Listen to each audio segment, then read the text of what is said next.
What's up, Bible fans? It is Brandon. It is late August of 2021.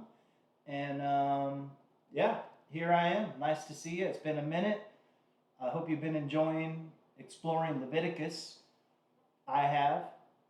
Leviticus is a lot of silly laws dealing with the priesthood. Aaron factors quite heavy. It's kind of funny how little play Aaron got growing up in going to Sunday school and religious schools and stuff like that. Nobody ever really talked about Aaron too much. But if you find yourself in a position where you have to draw frame for frame the Bible, you realize, geez, Aaron's pretty important, man. I mean, he's all over the place, and also Aaron's a little bit willful as well. Not exactly 100% loyal, but Leviticus is the book of the Levites. I stay about a month ahead of where we're at on Patreon, and right now I'm finishing up Numbers. And Numbers is a lot of numbers. Here's a little bit of trivia.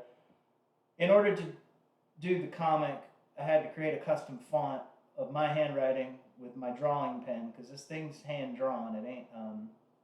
It ain't done with a slate, you know. But I had to come up with a font because I had to have consistency and legibility, and it was just too much to hand letter as I drew, you know.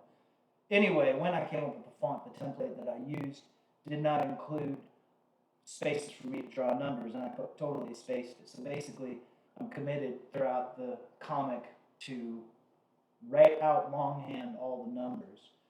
And numbers is a lot of numbers, it's a lot of big numbers, and those take up real estate, you know. It's a constant challenge to try to fit the illustration into the box and then also fit the narration and the dialogue that I like.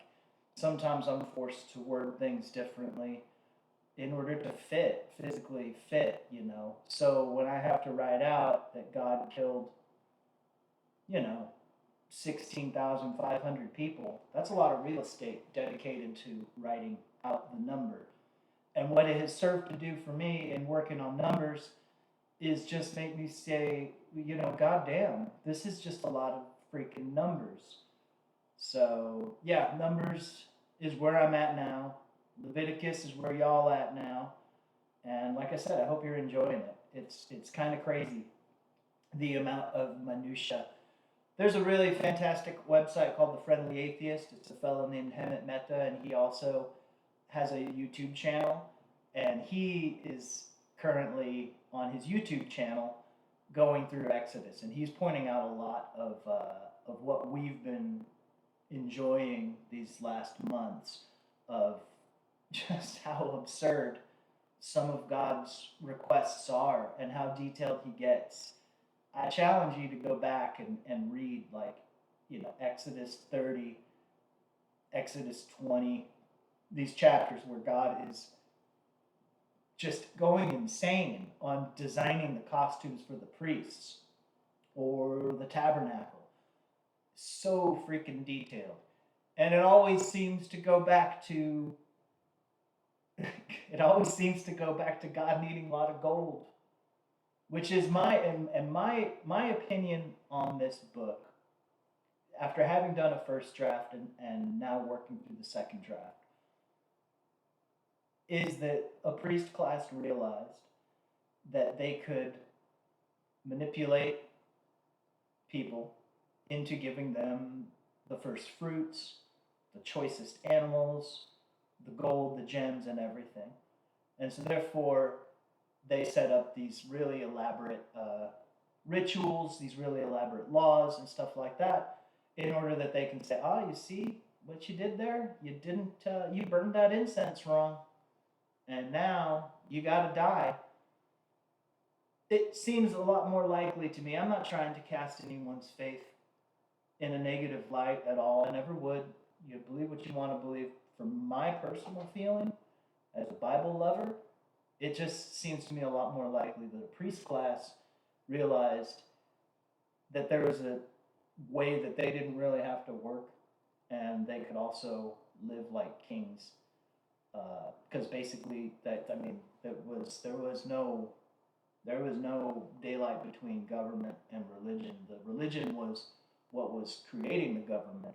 This is one of the first systems of laws. It's kind of cool, kind of whack as well. But anyway, I'm a big Aaron fan, especially this read through, and especially doing this draft, the second and hopefully final draft of the comic. I've become a huge fan of Aaron, and I think he strikes exactly the right tone. Seems like a pretty good leader. I don't know why he did the thing with the calf. The calf baffles me. Moses is up there on the mountain for 40 days. Just 40 days. Just after the Red Sea parted and then closed upon the army which was pursuing them. That's kind of heavy. If I saw that happen, I wouldn't be like, well, shit, Moses is up there on the mountain and there's fire and there's a cloud, but I'm so bored, I'm going to melt my jewelry and make a cow to worship. I mean, that's just stupid. Aaron let him do it, though. And that was kind of the beginning of God. That was the beginning of God just having a real fucked up relationship with his people. It's really not cool. It's very abusive, and a lot of people get killed. So anyway, there's that. And then there's Numbers, and then Deuteronomy, and then we're through the Pentateuch.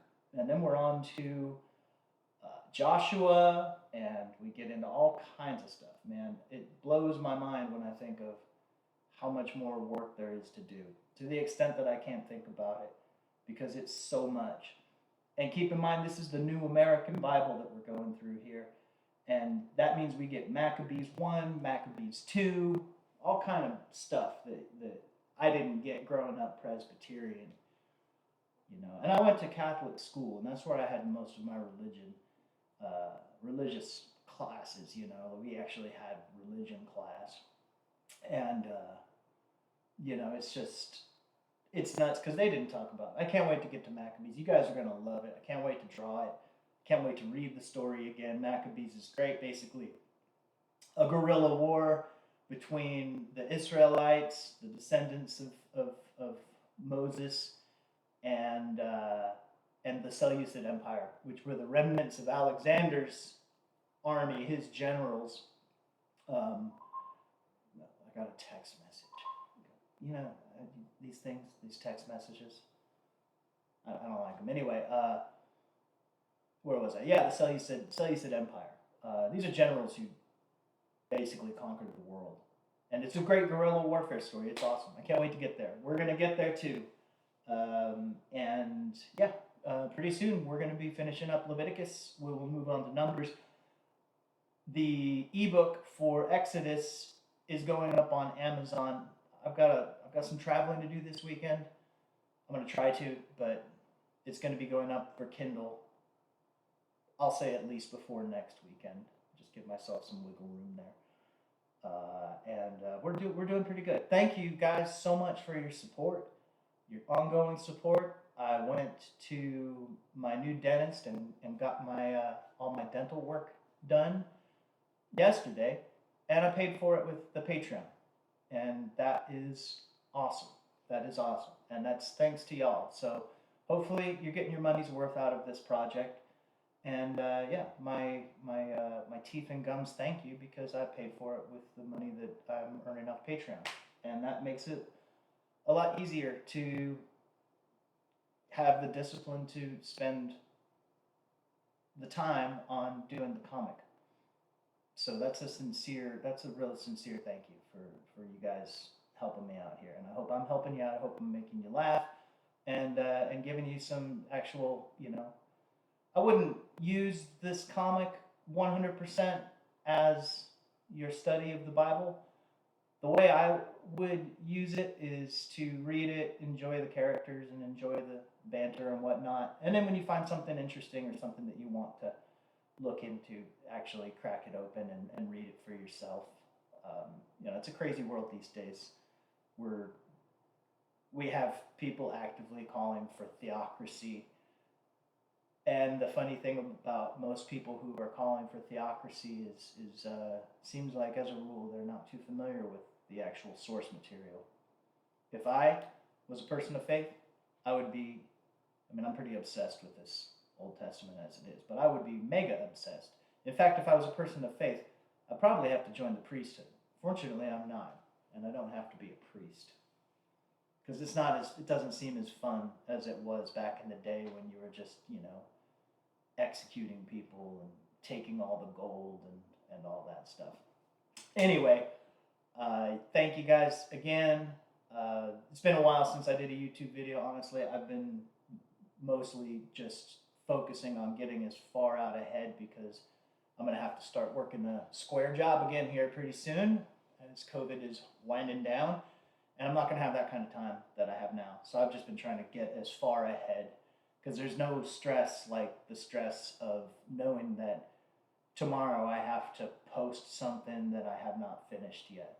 Because that's how it was the first draft that I posted on Blogger, was I was always drawing today for what I was going to post tomorrow, and that got stressful. So I want to stay as far out ahead. Now, one last thing is D.W. Drafin, one of our, you might know him as Walker, if you know him, one of the patrons had asked that I sing Moses' song. Moses is a very musical dude. And as an ancestor of David, the mighty warrior bard, that makes sense. So after the Red Sea, Moses breaks into song. I have it open here on the desktop, and I'm just gonna give it a shot. I'm just gonna improv. I don't have anything. Yeah, this is gonna be embarrassing. It's not gonna be the song of the year.